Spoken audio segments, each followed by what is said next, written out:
today. For now, it is becoming one of my favorite episodes. Funny tales from police logs and strange laws that still exist, whether it be here in California or all over the United States. So actually, we have almost an hour today, which is exciting. So we have a lot that we can cover. I hope we have enough laws for an hour. We'll see. I think we can figure it out. Likely, yes. So cheers to you today, Robert. How's everything going? It's going good. Courts are planning to open as soon as Monday. So before this, different courts have had different policies, but in LA, for example, they've been open for felony matters. In Orange County, where I am, they've been open for TROs and restraining orders and certain emergency bail type of issues. But starting with Riverside on Monday and then all the way into June and July, their different counties are going to start reopening again, which is good. Because I know that you were in court last week for something. I was. And I wasn't sure if that was actually going to happen. So I tried calling the court. Nobody answers the phones, but I showed up and they were all ready to go with masks and social distancing and everything else. So that ended up working out for my client. But for most cases, especially for non-felony cases, the courts are closed for a variety of matters. So what is the process like now when you're going into the courthouse? Well, at least in LA where I was last week, they don't let anybody in the courthouse unless they have a case there. So family members, my client had a big family that were all told to wait outside. And if you don't have any other sort of business in the courthouse, they won't even let you in there. Normally in LA, for the last month or so, they've been setting up a 6-foot space, and then you have to yell your clients' names and they verify that they're on the calendar before they even let you inside the building. And then once you're in the building, everybody, including attorneys that didn't have a case that was being heard at that moment, had to wait inside, and the bailiff would call people one at a time. So people are standing outside on the court steps, kind of like a hear ye, and they're calling the cases' names. And if you don't get called, you go home for the day. Yeah, we're outside in the hall, outside of the courtroom. So that makes things a little bit more difficult because obviously people need bathroom breaks or to get stuff from family members. My client had a risk of being taken into custody, so they didn't know whether or not he was going to walk out on his own or if I was going to walk out and tell him, where they could visit him. So it's just, it's in general, it's a mess. The courts have meetings almost every single day to try to figure out how to meet their goals. One of the requirements of the Constitution is that trials be public. So they've been setting up in Orange County video cameras in each of the courtrooms so that you can watch the proceedings in the few courts that are open for felony cases. And that way, by video, people can see what's going on in the court, even if they can't get in the building. So is that something that I could just log into and watch court trials live? You could, yes. In fact, if you go to most of the courts' websites, they'll have links where you can watch cases be heard and handled. Not the best audio I found, but at least you can see what's going on there. Right, that's interesting. Yeah. So is the process to get into the court any different as far as, they don't pat you down though, right? They just wand you as you're going in. They're not actually touching you or anything, right? Yeah, that's much the same. They're not going to touch any of your bags like they used to move stuff around, but you can't have the metal, the heavy stuff. Yeah. Yeah. So if something goes off, either when you go through the metal detector, they will wand you from as far away as they can reach, or if something goes wrong when you put your bags through, they'll ask you to empty stuff out or open it up so that they can take a look visually. Yeah, they want you to touch That's it. definitely a difference, right? Let's say hi to Jazz. Hi, Jazz. Jazz is watching. Hi, Jazz. Long time no see. I know. referral. We also have Chili's watching. Hey, Chili. Hope you're enjoying the show so far. Yeah, so as I said, we're usually cut at 4:30, but we have an entire hour today. So I just wanted to kind of catch up with Robert and find out what's going on in his world, cases and what's happening in the courts and stuff right now, as far as how quickly they're starting to move people along, and what does the backup look like as far as people, that supposedly had court cases, or those. How's that process working right now? Yeah, so at least in Orange County, which I'm most familiar with, the courts are reporting that they had, as of last week, 600 to 1,000 backlog cases that haven't been heard at all. So that probably including all the felony cases, which are handled in one specific courthouse, that might be as high as 1,300 to 2,000 total. But most courtrooms that handle criminal law, at least, and a substantial amount of courtrooms that handle civil, they have an inventory of cases, and usually they'll have kind of progress reports and updates and requests for continuances. That's 40 or 50 cases a day just for one courtroom. And on the civil side, judges usually will call attorneys in, or to appear in person, or to appear by court call, to find out what the status is of cases and when to set those for trial. And the court's response so far has just been to kind of shove those off into future dates. So I think it's going to be a real mess when it comes to July or late June, when everything is scheduled and needs to be kind of moved around, just so that the court can have some breathing room. That's definitely going to be interesting. So when they say, you have the legal right to a speedy, what's the proper verbiage here that I'm looking for? You have the right. Yeah, it's a speedy trial right. You have a right to a speedy and public trial in front of a jury, and obviously jurors are a big concern right now too. Nobody that's going to serve for a jury duty necessarily wants to go into a crowded jury assembly room and then wait to get to a courtroom and be put shoulder to shoulder with a bunch of other potential jurors and interviewed. Mm-hmm. So, but the court has a duty to provide for people that are waiting on criminal cases to have a fairly rapid, speedy trial right. Normally, just to keep things smooth and make sure that we have all the information, defense attorneys will agree to give up that speedy trial right temporarily, just so we can set it on specific dates. But that might lead to an opportunity for certain types of cases to have incentive for them to be resolved or settled rather than set it for a trial. So in the medical world, there's been a lot of nurses and doctors maybe that had gone on to do other things, but they were reinstating their medical license. Do you think that's going to happen with judges in order to get more judges in the courts to be able to get through these cases faster? You mean to bring in outside judges? Yeah, or maybe judges that had retired or something, that were just kind of, not being judges anymore, as far as like in a jury or in a trial like that. Would they start bringing them back in, after they were, they're retired, they're not doing it anymore, but just kind of like on call to handle cases, because there are so many now.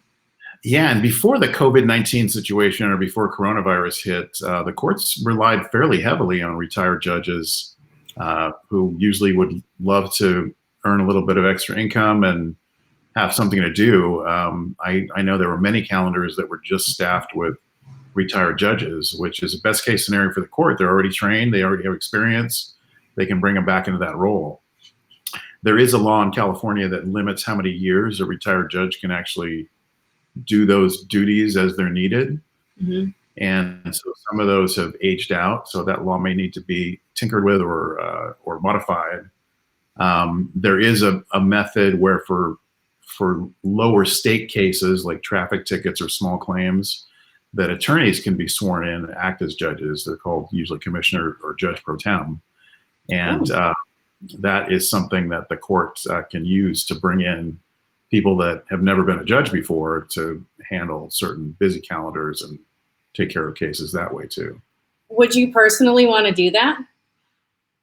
I've been offered that a couple times in the past, and I kind of like the flexibility of my own practice and setting my own schedule. It's kind of difficult to argue with people about their speeding ticket or about a small claims matter all day in a windowless room and have that be satisfying. And the pay is not great, but it is, you know, an opportunity to help out the court. So that's certainly something that that is always open for attorneys that want to apply for that.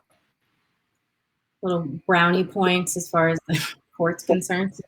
Yeah, So Jazz asks, she says, any idea what's happening with traffic court cases? I have a traffic ticket, my first in over 10 years. Wonder if it will happen or not. Well, first of all, Jazz, you have to stop driving with a race car mentality, even though the roads are clear right now. But other than that, yeah, you should check LA County court website, which is lacourts.org. And they have a ruling that took place sometime last week that all infraction tickets are going to be continued, I think, 60 to 90 days. So if you log in using your citation number to the court's website, you should be able to see the option to continue that, or you may even see an extended date for your particular ticket. Do you think that they'll just excuse them? Are there some that they'll just throw out without even a hearing? Or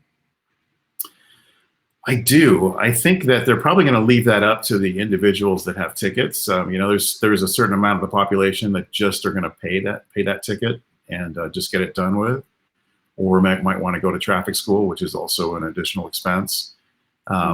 So the court might just rely on that income from people that don't want to fight it. But for the people that do want to fight it, then there's such a backlog of cases that if you don't, if you push your right to a trial, that trial may not happen. There might not be enough judges, or the police officers might be backed up with other stuff.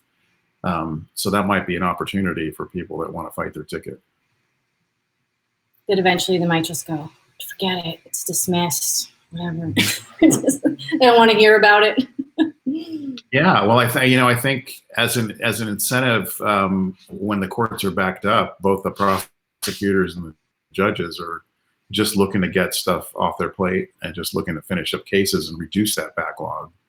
In Orange County, there's a fairly recent, in the last 30 days, new form, and courts love their forms, but it's called the COVID-19 misdemeanor form. And if there's some pending case that would end once there's a hearing, including motions, then you can bring that to the court's attention or the prosecutor's attention, and then they're handling that through either video call or telephone call, just filling up available space to say, hey, like, let's get this case done with, or dismissed, or whatever else. And the whole goal there is to try to fight that backlog and make sure that the least amount of cases get continued into the future. Do you see this potentially changing things? That, wow, we can do video conferencing. We all don't have to show up and go through the process and all the, all the back and forth. We can do this online in a really quick way. Do you think that's something that might change? Yeah, and I think that's maybe one of the exciting things that's going to come out of all of this. LA County in particular is the biggest court system outside of New York. And because it's such a spread out county and has so many different courthouses, it's sometimes difficult to, race between one court and another within the same county, whether it's, Malibu to El Monte or Pomona to Long Beach. And of course, with traffic and parking concerns, and you've got a bunch of people going into a supposedly secure building. Mm-hmm. The courts announced in LA last week that they're going to move towards a system of video or telephonic appearances for attorneys, which is great, because that way you don't have to, devote a whole morning fighting LA traffic to go handle a 5-minute matter. And you can schedule different video appearances on the same morning, even though the courts are distant apart. So I think that's definitely moving in the right direction. And I think, especially since civil has allowed phone call appearances for some time, that's really going to change the practice of DUI or criminal law, or even traffic tickets for that matter. Yeah, think about how fast it's moving then when you just have the video conferences. You're sitting there like, on to the next one, on to the next one, on to the next one, rather than you're saying, show up all this traffic, all this BS for something that's like, or the officer doesn't show up, or whatever it is gets thrown out for. Yeah, or the other side isn't ready, and the court says, well, it looks like we're going to continue this, another 30 days, and that happens a lot. So it's good to see some sort of system where that minimizes the impact on the opposing counsel when they're ready and prepared and have gone all the way to court. And that way you can kind of see what the court is looking for just in a phone call and provide that at the next appearance. I think that's very helpful. Jazz is saying, thanks, FYI. I was driving in my Prius too. I had no idea I could even go that fast. Okay. Well, I think that ticket should be dismissed just based on environmental consciousness then in that case. Based on the Prius law? We're like, Priuses don't even go that fast. What are you talking about? Prius exemption, right. Exactly. Perfect. And she also said, thanks for lecturing me. Anytime. We all deserve a little kick in the butt every once in a while, I think. Great.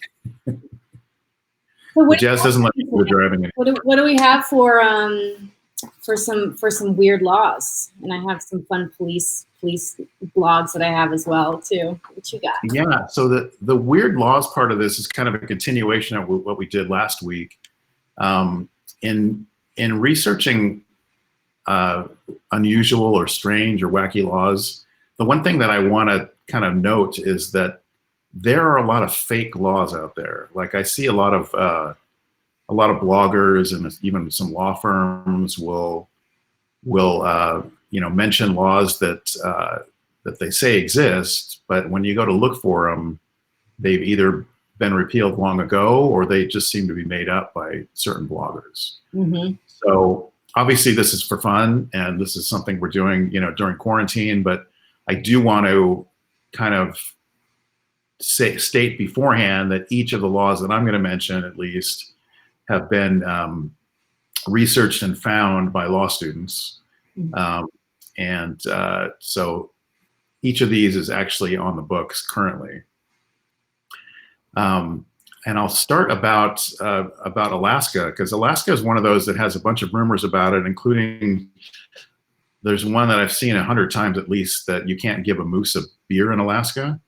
Not that you would want to, but that law makes sense to a certain extent because you don't want to have moose running around drunk. They're already a problem enough as it is with property damage. So that is actually not illegal. So I guess you could give a beer to a moose if you chose to.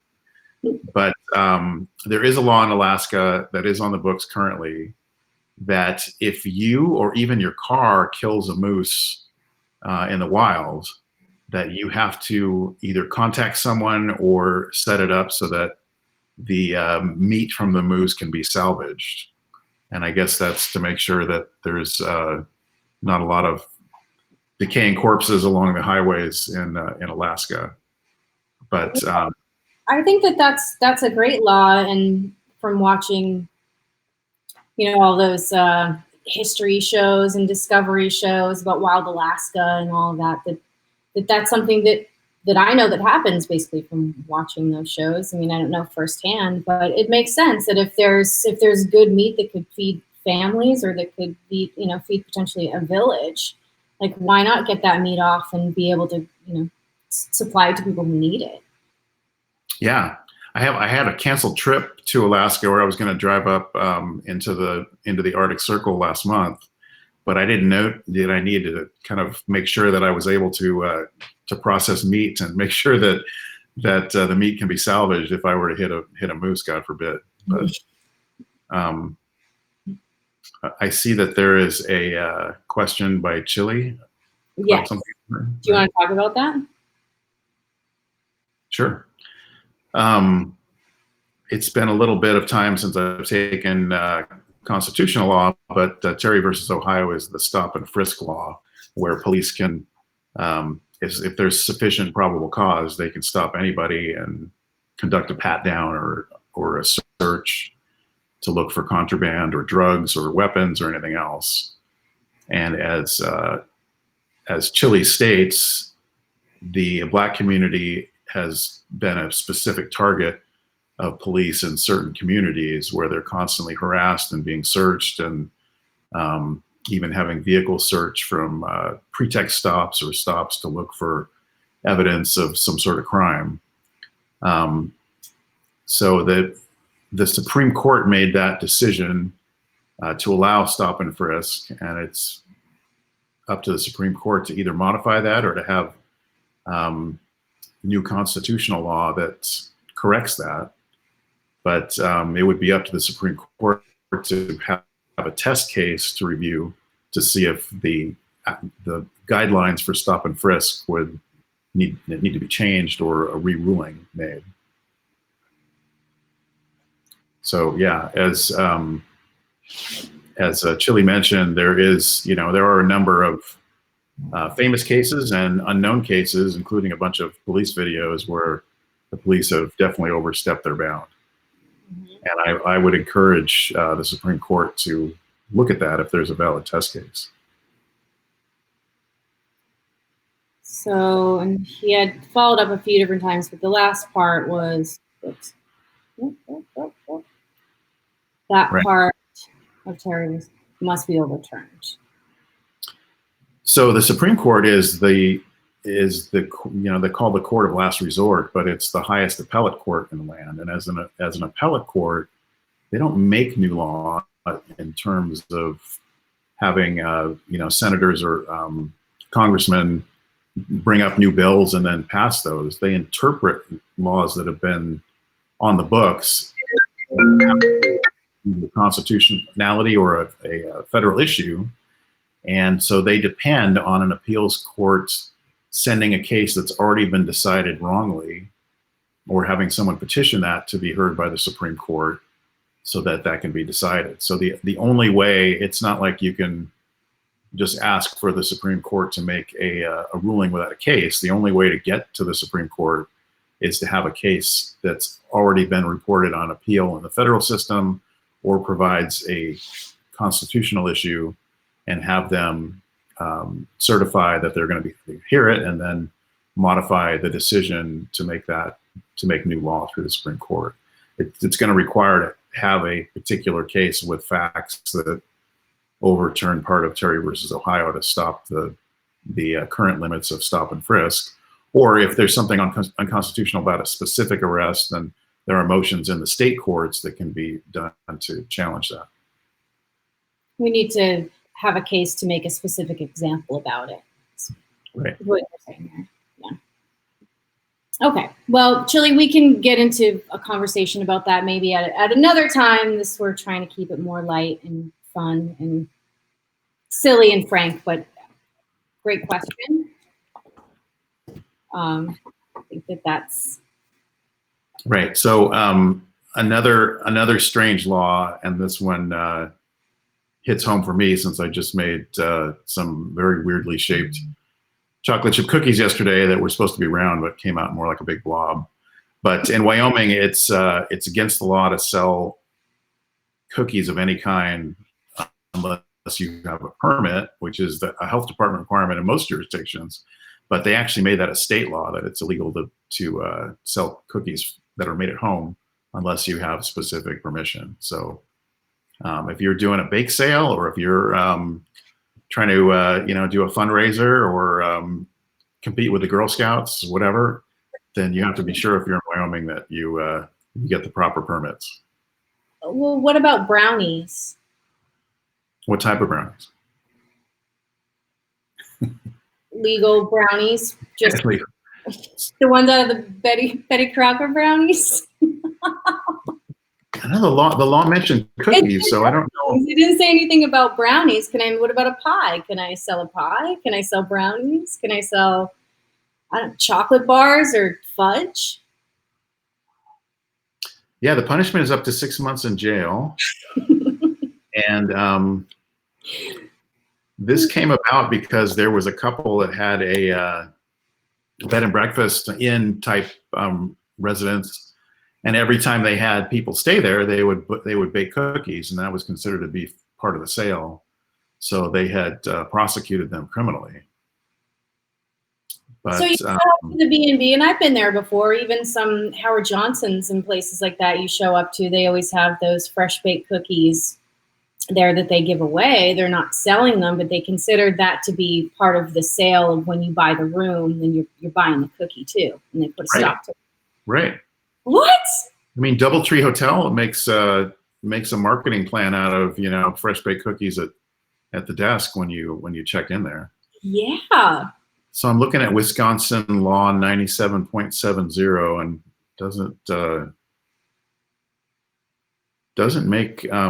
doesn't state cookies specifically. So I'm guessing it's any baked good. Any baked good. Yeah. I'm sure somebody had the same question that I did, and then they just cut it they're just like baked goods across.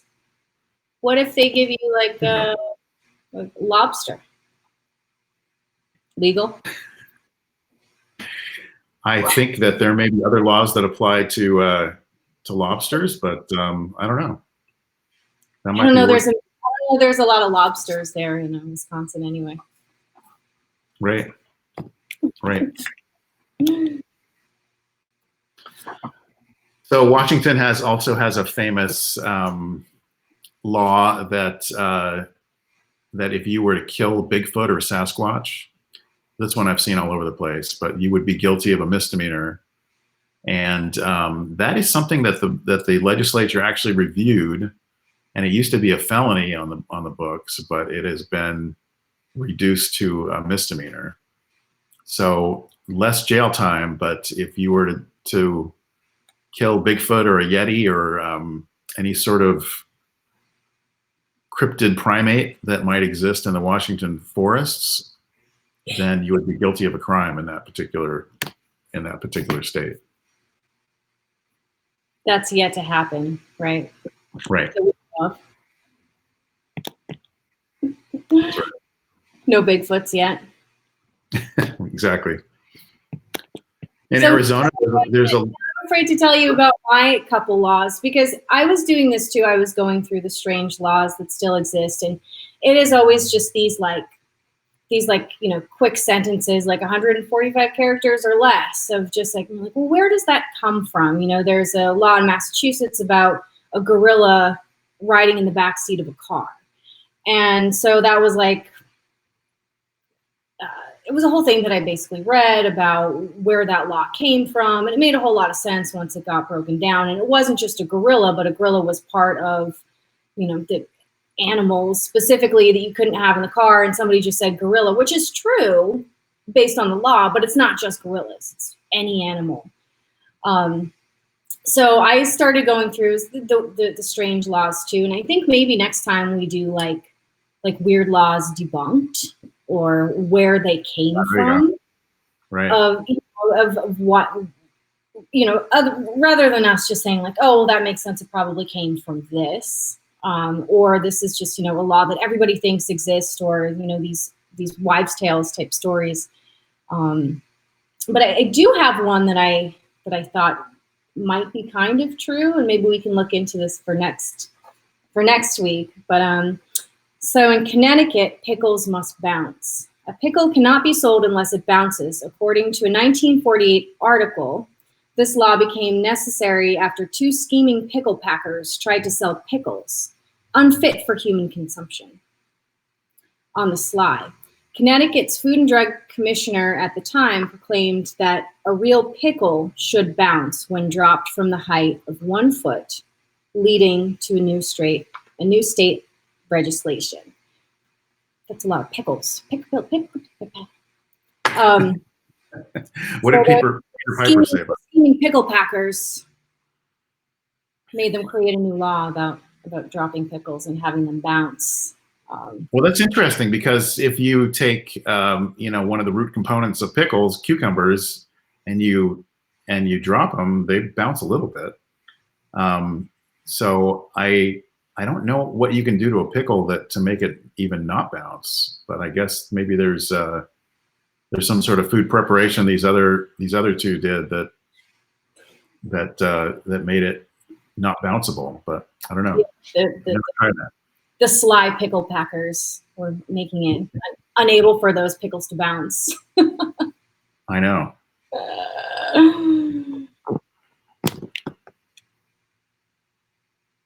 What else did I have?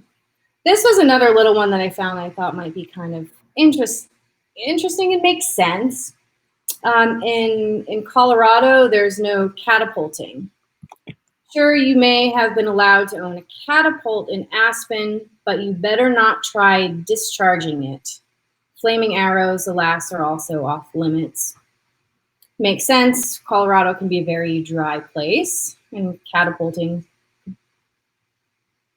create spark and fire and things like that. So I guess that would make sense. But again, so it's like, okay, no catapulting, but that's within the same realm of arrows and, no flaming arrows and things like that. You can't even start a fire in most places, or even camping, no fire. So why should catapulting be that strange? Right. True. Yeah, that's true.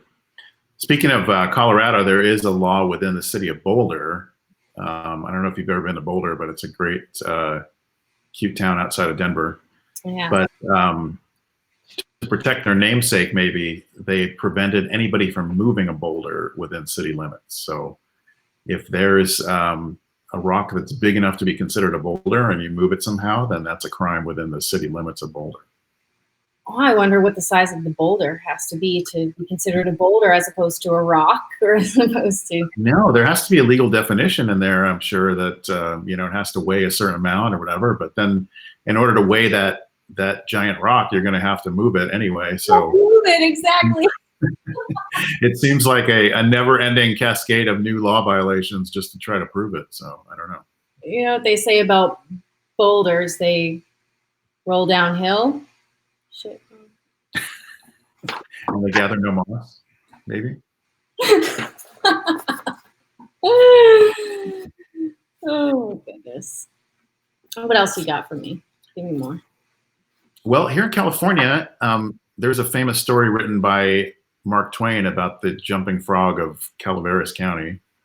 And every year they have a frog jumping contest in Northern California in Calaveras County to celebrate that famous story. But it's actually illegal within Calaveras County to eat a frog that's been part of a frog jumping contest. So frog jumping contests, as you might imagine, are pretty simple. There's a start and an end, and I don't know what participating in the frog jumping contest would mean to the viability of the meat on the animal, but for whatever reason, they don't want people just raising a bunch of frogs and then putting the fastest one in and then eating it. So just bad optics, I guess. So then would you just release it afterwards? Yes. I guess, so that a bird can eat it or something else can can have a dinner. I don't know. Oh, I love that. Okay, so jumping frogs are not for human consumption after the. Right. In Arizona, also, it is against the law to feed pigs unless you have a permit. Apparently, there's a specific permit for that, but that's a statewide law. And if you want to, feed leftovers to a pig, I guess you have to have a permit to do that. So. Well, I don't know. I guess would you have if you throw a bag of Wonder Bread into a pig pen that still has plastic or something in it? I mean, maybe people or have certain diets for their pigs that are on. You can't just feed a pig anything, regardless of the name. Yeah, well, definitely there's a food quality aspect to it. I mean, your animals are whatever they ate. That's what makes them.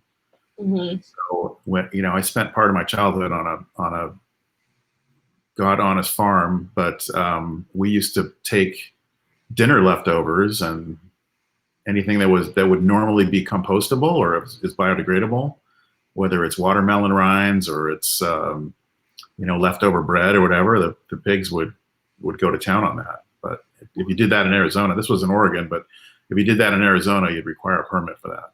Mm-hmm. So you guys are okay to do that? Yeah.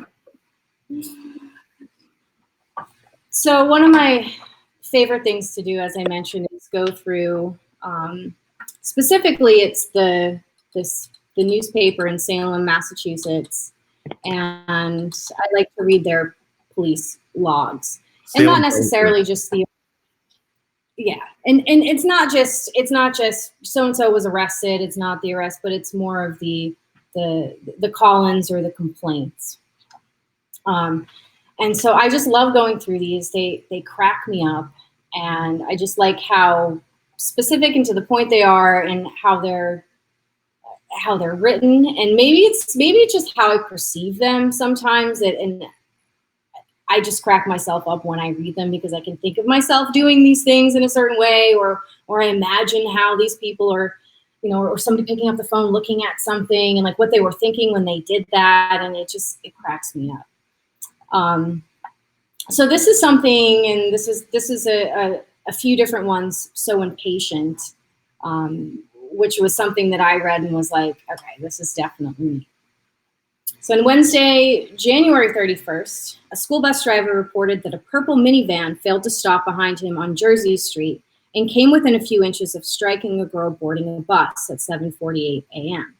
According to the report, when the bus driver honked the horn at the motorist, she replied, "What do you want me to do? I'm late."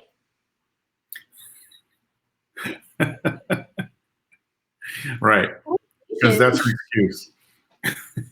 That's the excuse. And it was a call in. There was no follow-up, nothing that said like, oh, so-and-so, they did this, or they arrested her, or they found the van, or anything. But it was just enough to mention there in the complaints.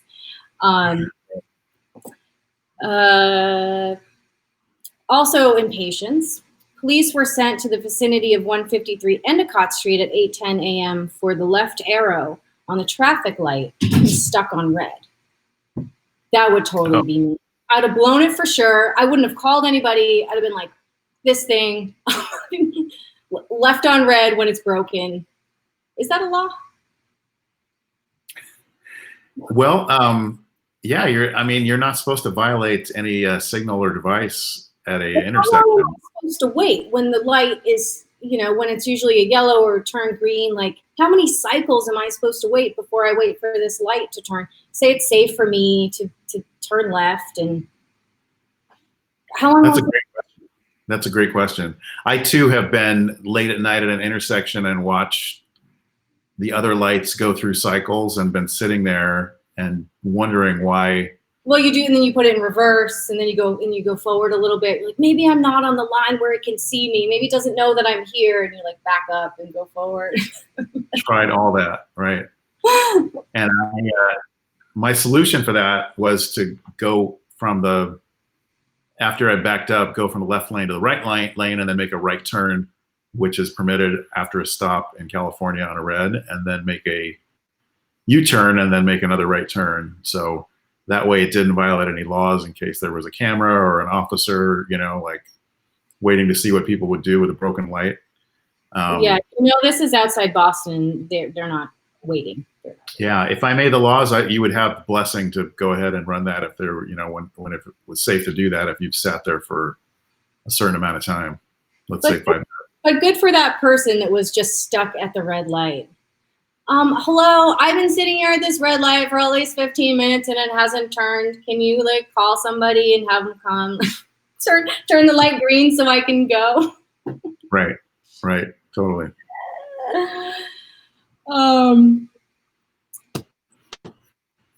So this is on the same day. This is recently, Saturday, April 14th. This was in Marblehead. A mother reported receiving annoying collect phone calls from her 28-year-old son at 1:56 in the morning, none of which she accepted. So she had to call to tell the cops about this. On the same day, a West Shore resident reported that a raccoon in her backyard refused to leave. Her children were concerned that the Easter Bunny wouldn't be able to come to the house the next day. Because of raccoons? That's hilarious. No, there's back-to-back calls that they had. Same day. Just while we're on that subject, I do have a funny law from Virginia about raccoons, which actually ties into a bigger law in Virginia that if you're in that state, you are prohibited from killing any nuisance species, which would include rats and possums and anything else, before 1 p.m. or after sunset on Sundays. But there's an exception for raccoons. So they must really hate raccoons in Virginia, but you can kill raccoons up until 2 in the morning on Sunday mornings. But everybody else, it's sunset. As I was going through, there are so many Sunday laws of like can and can'ts, and most things you can't do on Sundays. But that's funny that they're just like, get at them Sundays, no problem. After church, before church, or whenever you want to do it, you get those raccoons on Sundays. Right, totally. I have another. I guess well, it has nothing to do with raccoons, in fact. But this is also could have been me. So on January 25th, a person who called 911 was asked to turn on the lights for the emergency crews by the 911 operator. Instead of turning on the light switch, they pulled the fire alarm. Oh no. We're here. That's funny. And then I'm sure the fire department showed up. It was probably a big deal over there. Right. They should have known as soon as the lights didn't go on, something else was going to happen. Yeah.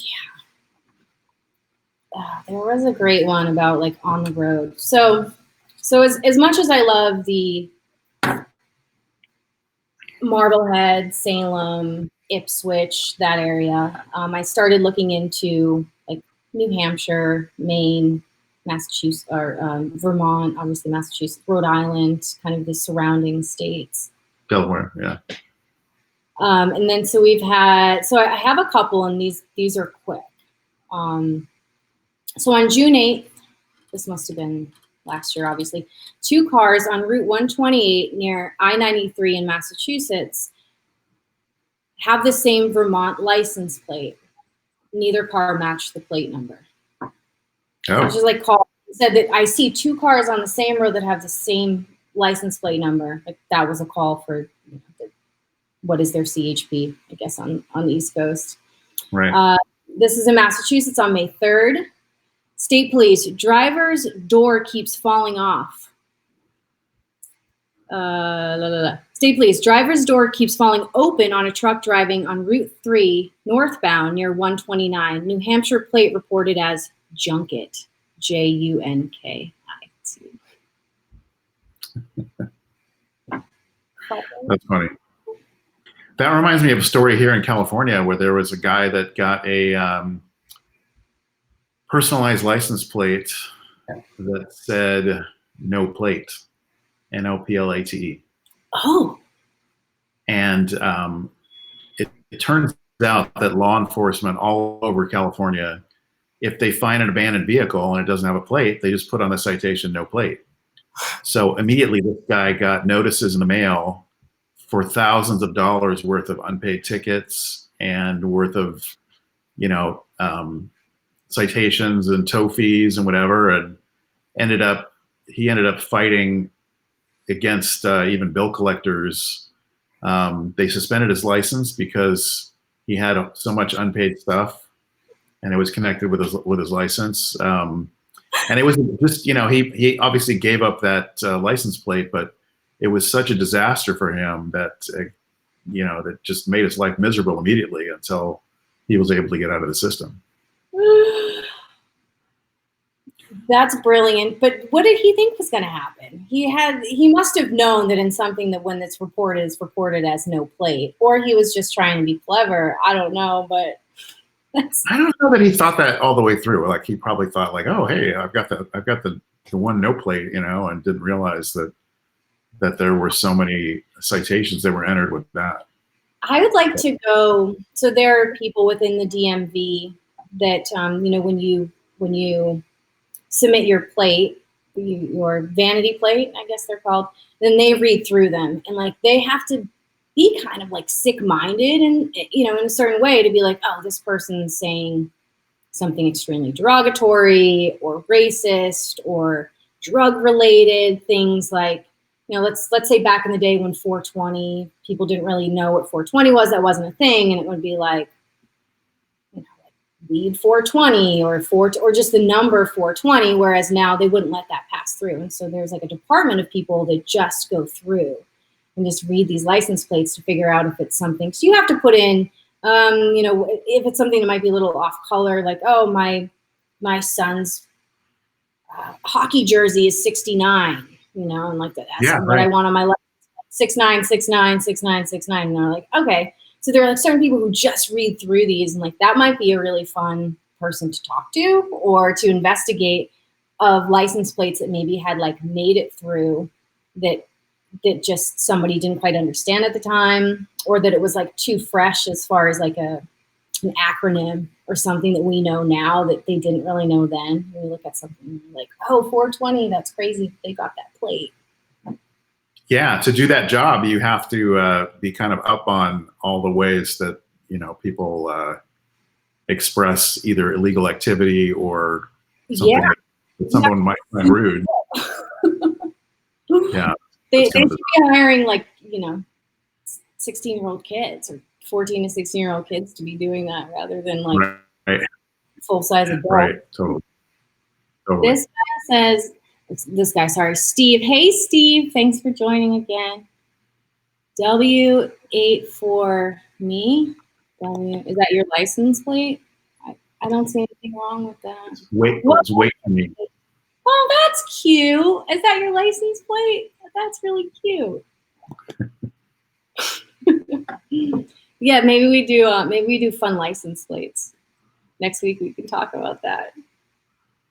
Oh, hi, Mom. Say hi to my mom. Hey, Ma. Hey, Lainey's mom. Let me see if I. That's great. So this is definitely this is pre-COVID-19. This is on Monday, September 3rd. Vandals decorated a Devereaux Street yard with shaving cream and toilet paper, reported at 10:20 p.m. Wow, and toilet paper is in great demand right now. So that's what I'm saying. That was pre-COVID for sure. Right. If we did that now, that would be $100,000 worth of damage just from a waste of toilet paper. Major fineable offense on that one. Post-COVID, a Washington Street resident reported that a woman had asked him what time it was and what day it was, which he felt was strange. This was at 9:36 in the morning. According to the report, the woman appeared fine. Good. I think that's relative how we live today. I wake up and I'm like, it's day again. What day? Like, what day is it? What time is it? Like, who cares? I'm still fine. I don't know the day. I don't know the time, but I'm still fine. In Massachusetts, just while we're talking about that state, and that state has a long history of funny laws, including it's intertwining with religious observances and laws and with banned books and all kinds of stuff. But currently on the books in Massachusetts, it is illegal to give alcohol to a hospital patient, but there is an exception under the law if a doctor prescribes it. So if you want to bring your little airplane-sized bottles of alcohol to somebody that's sitting in a hospital bed, you either have to have the doctor prescribe it or otherwise have the doctor's okay. Otherwise, that's strictly illegal. Love it. Well, it's 5 o'clock. Is it? Well, that went quick. Okay, we'll leave some of these for next time then. Yeah, absolutely. I have a whole bunch of really fun ones. So thank you again, and we'll see you maybe next week, depending on what's going on. And yeah, thank you so much for joining me. Thank you for everybody that joined in, Steve and my mom and Jazz and our friend Chili. Yeah, so thanks everybody for tuning in, and we'll see you next time. Thanks for all the great comments. Bye.